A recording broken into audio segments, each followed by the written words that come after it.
Bonsoir mon ami, je suis heureuse de te retrouver ce soir. Es-tu prêt à plonger tes regards avec moi dans les paroles du livre saint? Demandons à Dieu de nous assister. Notre Dieu, toi qui te trouves dans les cieux, alors que nous sommes ici à ouvrir ta parole de vie, s'il te plaît, assiste-nous de ton Saint-Esprit et ouvre nos cœurs à l'étude de cette parole au nom de Jésus. Amen.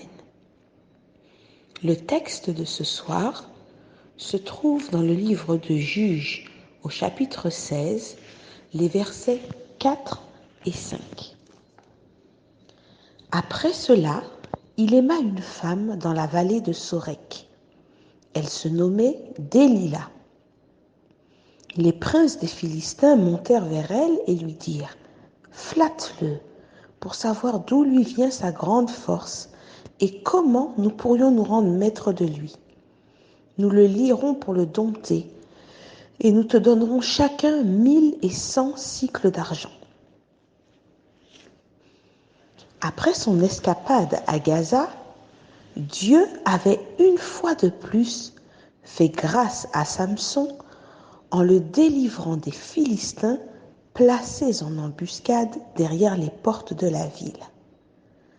Samson avait vécu une nouvelle expérience spirituelle en gravissant la montagne qui se trouve en face d'Hébron, chargée des portes de la ville de Gaza sur les épaules.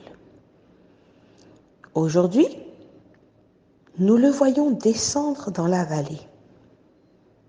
Ces mouvements contradictoires de Samson qui grimpe, puis qui descend, nous en disent long sur son cheminement spirituel instable. Tantôt retournant à la faveur de Dieu, tantôt s'en éloignant pour en faire à sa tête. Ici, il est parvenu au fond de la vallée, c'est-à-dire de manière imagée dans un creux de son expérience spirituelle. Là, son cœur s'attache à une Philistine. Note bien, mon ami, que la Bible ne dit en aucun cas que les deux tombèrent amoureux l'un de l'autre. Non, c'est Samson qui tombe amoureux de cette femme, pas l'inverse. Cette femme, elle, sait d'où elle vient.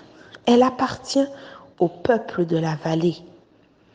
Elle représente donc l'attachement à une vie dénuée de la présence et de l'approbation de Dieu. Vois-tu, mon ami, en cédant à ses premières inclinations, Samson s'est en fait préparé à succomber à cette nouvelle tentation. Chaque pas fait en direction du péché prépare le suivant. L'ennui, c'est que Samson, qui se repose sur son don extraordinaire, ignore quel est le pas de trop qui le fera glisser. Et il engage ses affections sans tenir compte de l'expérience qu'il a eue auparavant.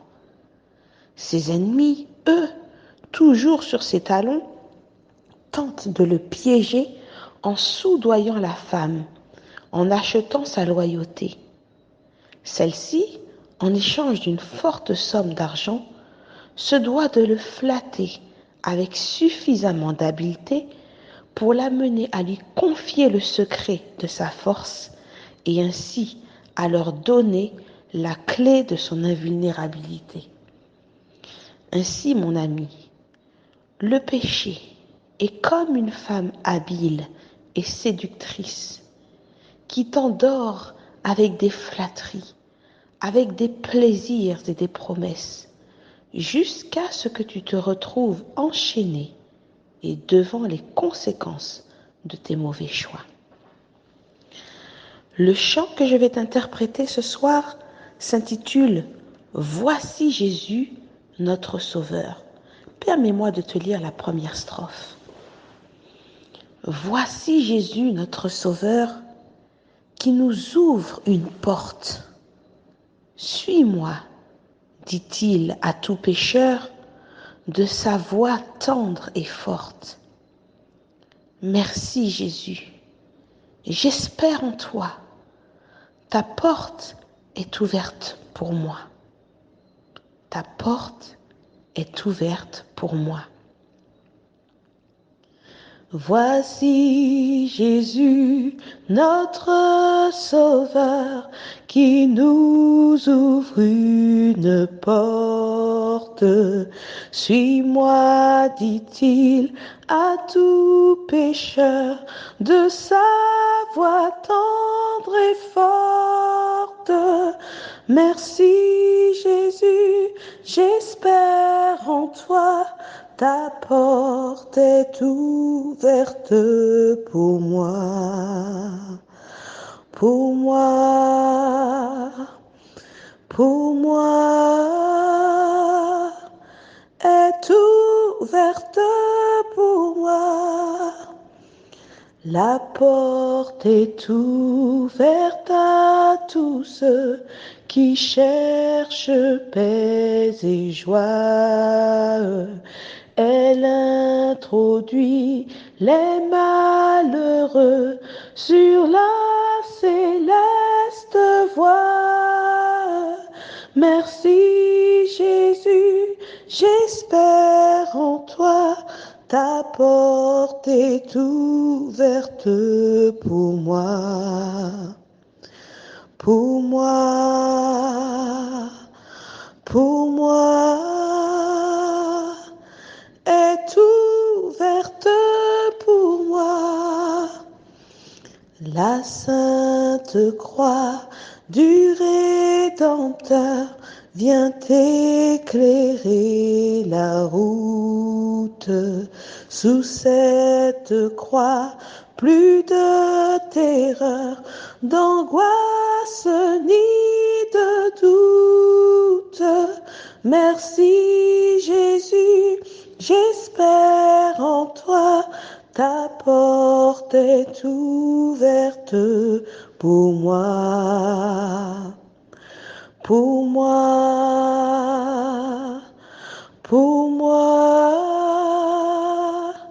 est ouverte pour moi. Répondons au divin appel avec reconnaissance et vers le séjour éternel, marchons en assurance. Merci Jésus, j'espère en toi.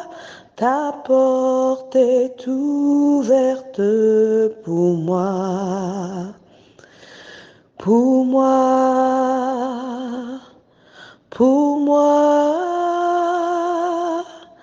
est ouverte pour moi. Mon ami, tout comme Dieu a averti Caïn, si tu agis mal, le péché se couche à ta porte et ses désirs se portent vers toi. Mais toi, domine sur lui. Ainsi, Dieu t'adresse le même appel en ce soir. Que lui répondras-tu? Bonne soirée.